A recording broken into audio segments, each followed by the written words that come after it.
During the summer Della Pruitt reached the age of 11, she began to collect discarded items from neighboring farms. Every Saturday morning, she would navigate the unpaved lanes of Callaway County, Kentucky on her bicycle. Her stops were at the peripheries of fields where neglected farm equipment lay rusting amongst the tall grass. Her objective was not to gather scrap metal for sale, nor was she engaged in constructing a makeshift fort. She harbored a singular, unspoken ambition, a secret she kept to herself. She would approach farmhouses, knock on doors, and inquire with politeness.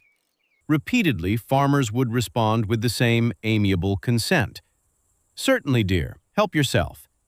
Then, leaning against their porch railings, they would observe as she struggled to maneuver broken aluminum irrigation conduits into a rudimentary trailer that her father had fashioned for her. A soft, bemused chuckle would emanate from them, a sound born not of malice, but of profound bewilderment. An 11-year-old girl collecting old pipes. By the time August arrived, her collection of pipes surpassed that of several active farms within the county. Yet she had confided her plans to no one. Her intentions remained a mystery, even to her father. However, the unveiling of her endeavor was imminent. If narratives of perseverance, familial bonds, and the understated wisdom found in commonplace surroundings resonate with you, we invite you to subscribe and join our weekly features. Please share your thoughts in the comments section, letting us know your location. We are eager to understand the extent of this story's reach. Callaway County is situated in the westernmost part of Kentucky, where the terrain gently undulates towards the Tennessee River.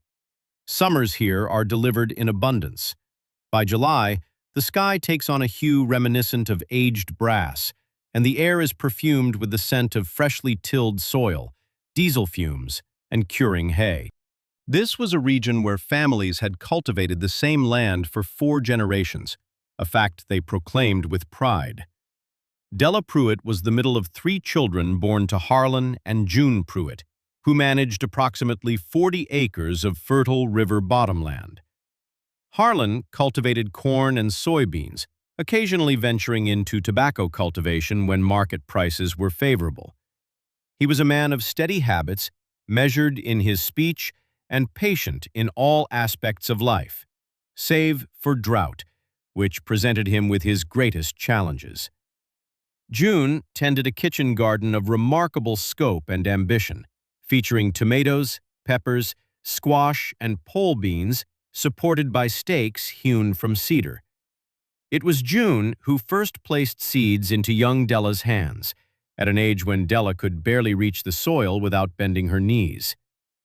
Della's maternal grandmother, Opal, resided in a modest room adjoining the rear of the farmhouse.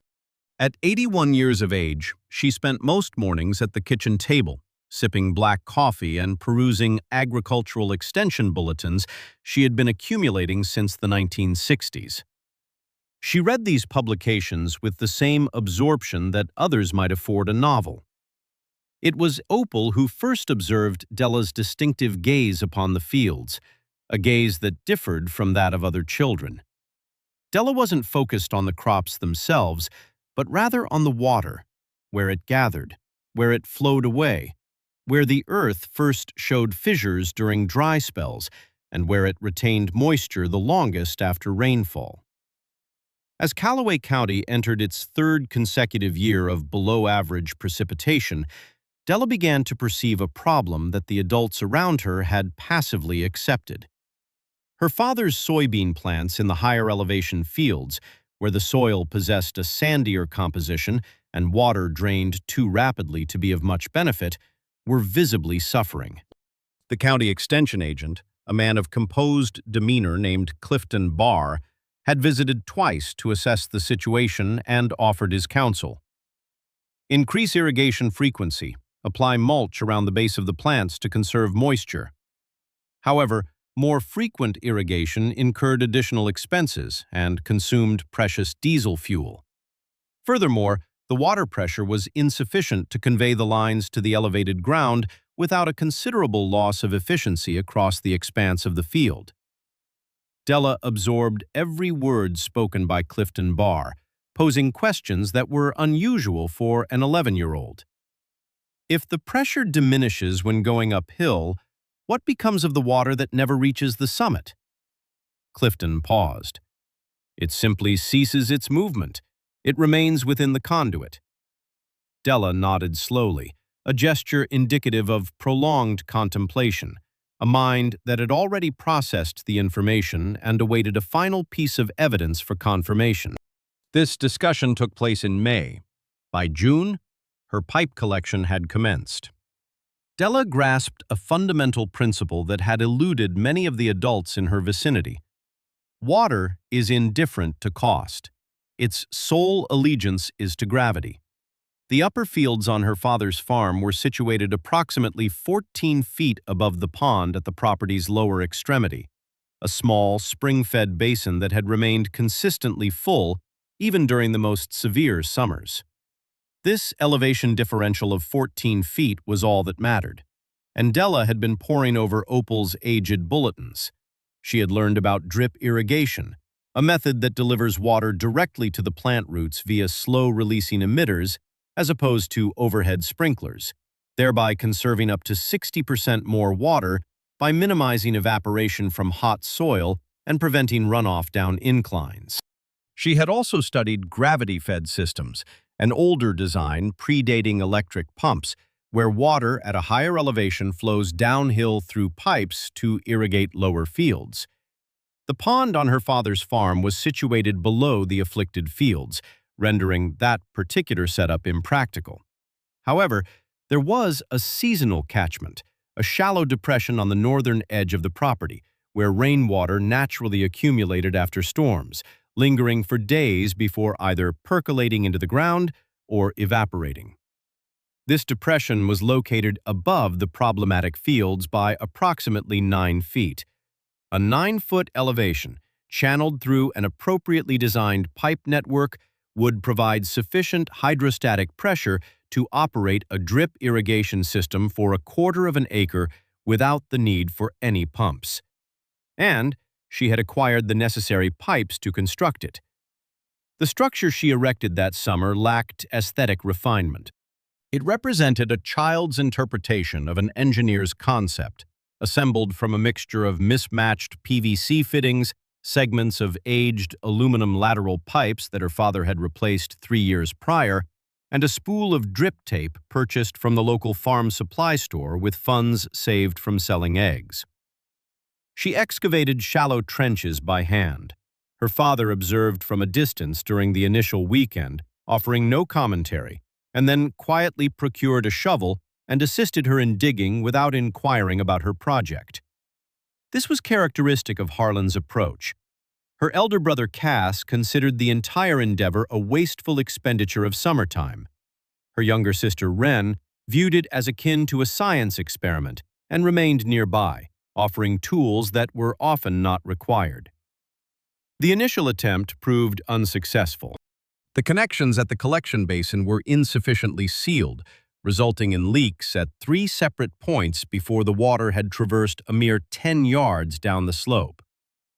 Della meticulously resealed every connection with plumber's tape and initiated a second attempt. This subsequent effort generated enough pressure to reach the first row of plants, albeit barely. The emitters released a meager, inconsistent trickle. Some plants received water, the majority did not. She returned to Opal's bulletins, discovering a section detailing the relationship between pipe diameter and flow rate, explaining how the width of a pipe influences not only the volume of water flow, but also the speed at which pressure equalizes along its length. The sections she had utilized for the main conduit were too narrow. She needed to increase the diameter at the collection point and then progressively decrease it along the emitter lines. For 2 weeks, she exchanged pipe sections with a retired farmer named Wendell Coe, who possessed a barn filled with irrigation equipment from a commercial vegetable operation he had ceased in 2009. He generously traded her his larger pipe segments for her smaller ones, undertaking this exchange without charge, stating his admiration for her tenacity. On the third attempt, The system functioned effectively. By mid-August, the soybeans in the upper field were the most robust plants on the entire farm. Harlan was the first to notice. He traversed the rows twice before making any remark. The soil was dark and moist. The leaves exhibited a deep green coloration, held upright and broad, indicative of plants free from stress.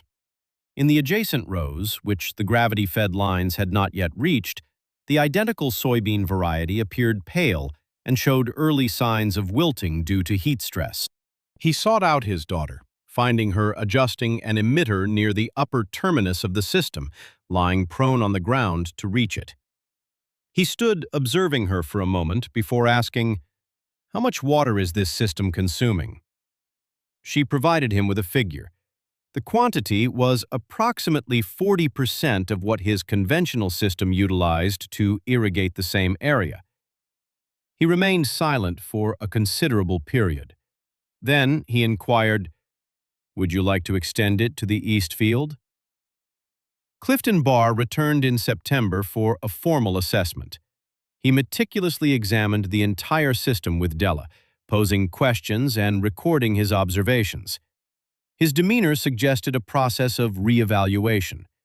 He remarked that he had never before witnessed a gravity-fed drip network, constructed from salvaged materials, achieve such remarkable results on a family farm. He inquired if he might bring an agricultural engineering student from Murray State University the following spring. A correspondent from the local newspaper also eventually visited, producing a featured article that occupied the space below the fold on the front page. The headline characterized Della as a young innovator. Della found the appellation rather mortifying. By the arrival of October, word of her achievement had spread.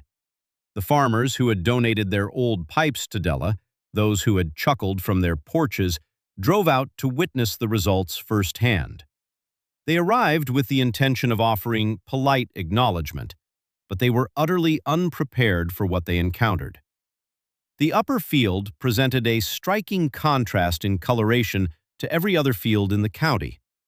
While neighboring rows stood sparse and yellowed from the protracted dry summer, Della's soybeans were dense and profoundly green. The canopy was so full that it nearly concealed the soil beneath. The plants stood erect, laden with pods, each leaf oriented upward as if imbued with a sense of accomplishment. Several of the farmers walked the rows in silence. One among them plucked a pod and split it open with his thumbnail. He studied it intently for a prolonged moment, then turned his gaze to the 11-year-old girl standing at the edge of the field, her boots bearing the marks of the soil. "What did you do differently?" he asked. She explained her system, detailing the pipes, the depression, the force of gravity, and the emitters that delivered a slow, steady flow just beneath the surface, nourishing the roots directly without any wastage to evaporation or runoff. This was the same water that these men had previously allowed to pool and dissipate without a second thought. She guided them through each connection, every fitting, and every length of salvaged aluminum that had once been relegated to a scrap heap. The laughter had vanished.